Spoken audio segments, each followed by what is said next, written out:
मात्र एक बेलपत्री का पत्ता, जिसके भीतर ब्रह्मा भी है, विष्णु भी हैं, शिव भी हैं, और इस बेलपत्री के बीच वाली पत्ती से लेकर जहां दो पत्तियां रहती हैं, उस पत्ती के बीच में जो गैप होता है डंडी का, इसमें 64 योगनियां भी हैं। 64 योगनियां देवियां भी इसके अंतर्गत विराजमान है। और उस डंडी के नीचे जहां दो पत्ती है, इस दो पत्ती के नीचे की जो लंबी डंडी रह जाती है, इसमें 33 कोटि देवताओं का भाग है। उस डंडी के नीचे जो छोटा सा एक मोटा सा भाग रह जाता है, कई बार आप लोगों ने बेलपत्री को तोड़ा होगा तो नीचे एक मोटा सा भाग रह जाता है, महाराज उसके अंतर्गत सारे तीर्थों का भाव जागृत रहता है। उस बेलपत्री को केवल साधारण ना समझे, शिव को अगर समर्पित कर रहे हैं तो वो संपूर्ण उसी के अंतर्गत, संपूर्ण।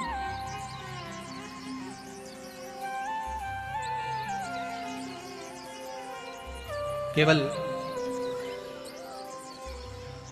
आप लोगों ने बेलपत्र अगर कभी शिव जी पे चढ़ी हुई, हम तो कई बार निवेदन करते हैं कि आप उसका सेवन हफ्ते में एक बार, जिसको भी शुगर हो, बीपी हो, थायराइड हो, हफ्ते में एक बार शंकर जी पे चढ़ी हुई बेलपत्र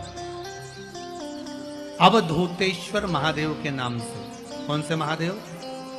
अवधूतेश्वर महादेव के नाम से खाना प्रारंभ कर देना चाहिए, हफ्ते में एक बार। और जिसके भी घुटने में प्रॉब्लम रहती है या डॉक्टर ने बोल दिया कि घुटना बदलना पड़ेगा, तो उनके लिए निवेदन है, शिवरात्रि के दिन रात्रि को 12 बजे शंकर जी पे चढ़ी हुई बेलपत्र, भगवान शंकर पर चढ़ी हुई बेलपत्र, शिव जी के मंदिर पर ही बाहर खड़े होकर शिखर का दर्शन कर कर उस बेलपत्र को चबा चबा कर खा लीजिए, घुटना बदलने की जरूरत नहीं पड़ेगी, कभी भी घुटना बदलने की जरूरत। और कई लोगों ने प्रैक्टिकल करके देखा है, आपके बीच में ही लोग बैठे होंगे, बहुत सारे आपके भीतर बैठे होंगे। भगवान भूत भावन भूतेश्वर मेरा शंकर, मेरा कैलाशी, मेरा अविनाशी, मेरा शिव है, इस मृत्यु लोक का। पर दुनिया के लोग न जाने क्यों कहे हम कृष्ण वाले हैं, हम श्री जी वाले, हम शंकर के मंदिर नहीं जाते। वो कोई कहता हम नारायण वाले, हम शंकर को नहीं मानते, हम शंकर का प्रसाद नहीं लेते, हम शंकर के मंदिर नहीं जाते। भगवान को ऐसा बांट दिया, ऐसा बांट दिया कि शंकर के दरवाजे को जाने को तैयार नहीं होता। तो किसी ने एक बार पार्वती जी ने शिव जी से पूछा, भोलेनाथ जी कोई तुम्हारे मंदिर में नहीं आता, कोई तुम पर जल नहीं चढ़ाता, कोई तुम्हें नमन नहीं करता, सब ये मंदिर जाना, नारायण के मंदिर जाना, वो मंदिर जाना, वो देवता को रिझाना, वो देवी को रिझाना, पर तुम्हारे को कोई नहीं रिझाता। शंकर भगवान बोले मत रिझाने दे, अपने को कोई दिक्कत नहीं, अपन तो शांति से बैठे रहो। मेरे ससुर ने मुझे श्राप दिया है, दक्ष प्रजापति ने, ए शंकर मैं तुझे श्राप देता हूँ कि तू शमशान में निवास करेगा। शंकर भगवान बोले उस दिन से मैं बड़ा प्रसन्न हूँ, क्योंकि मैं शमशान में रहता हूँ। आज किसी का भी भजन कर ले, चाहे ये राम कहे, चाहे ये कृष्ण कहे, चाहे देवी कहे, चाहे दत्त कहे, इसकी मर्जी पड़े, जितना देवी देवता पूछता फिरे, पर आखिरी में मरने के बाद तो मेरे पास आएगा ना, तब निपट लूंगा। बस उस दिन का इंतजार है। और जैसे ही मेरे पास आया, ऐसी लकड़ी में जलाऊंगा गीली कि 3 दिन ठंडा नहीं होगा। जिस पुराण को हम श्रवण करने के लिए बैठे हैं, ये पुराण कोई साधारण सा नहीं, इसको कोई साधारण सा ना समझे।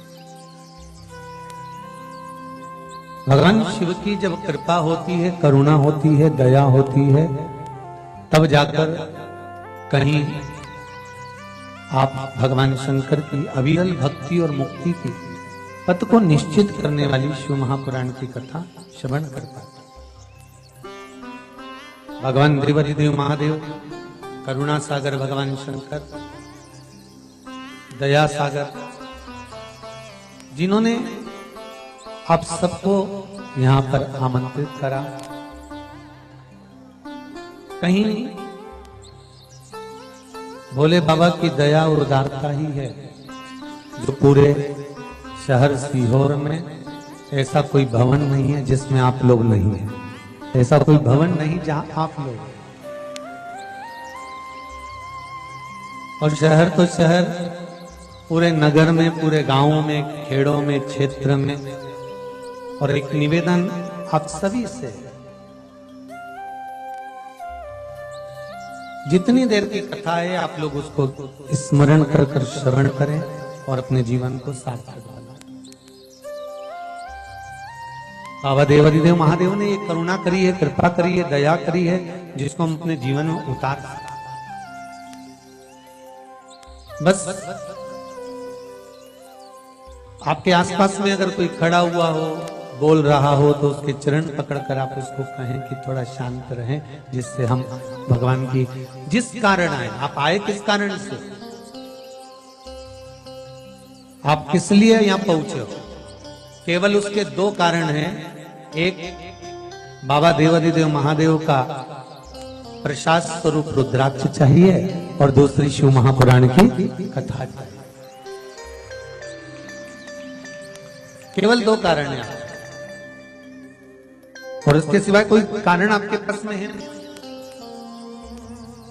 कौन किसके यहाँ आता है जी? किसके बस का है? जो कोई आए जाए, किसके बस का? ये तो देव आदिदेव महादेव की करुणा, कृपा, दया, उदारता है, जिसके बल पर हम भगवान की अविरल भक्ति और मुक्ति का साधन शिव महापुराण कथा का रसास्वादन करते। शंभो शरणे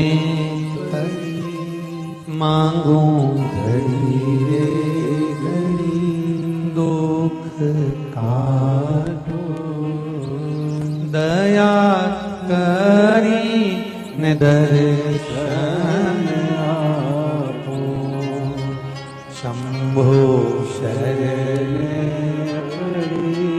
मांगू घड़ी रे घड़ी, दुख काटो दया करी न दर्शन आपो।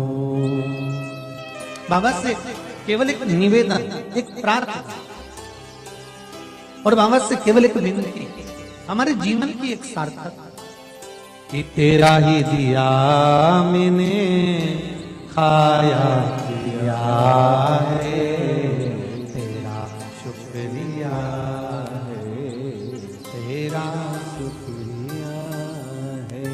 मुझे भोले बाबा ने बहुत दे दिया है, तेरा शुक्रिया है, तेरा शुक्रिया है। ये जायदाद दी है, औलाद दी है, मुसीबत में हर वक्त इमदाद दी है। तेरा ही दिया मैंने खाया पिया है, तेरा शुक्रिया है, तेरा शुक्रिया है। उसकी कृपा ना हो तब तक कोई कार्य हो ही नहीं सकता।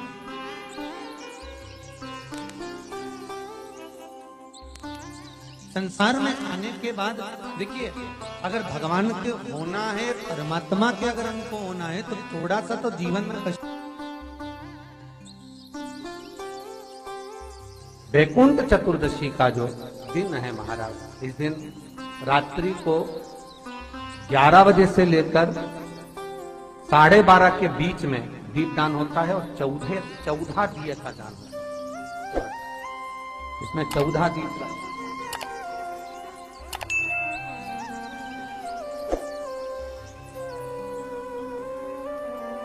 14 निवेदन है आप सबसे कि प्रयास करना कि घर के बाहर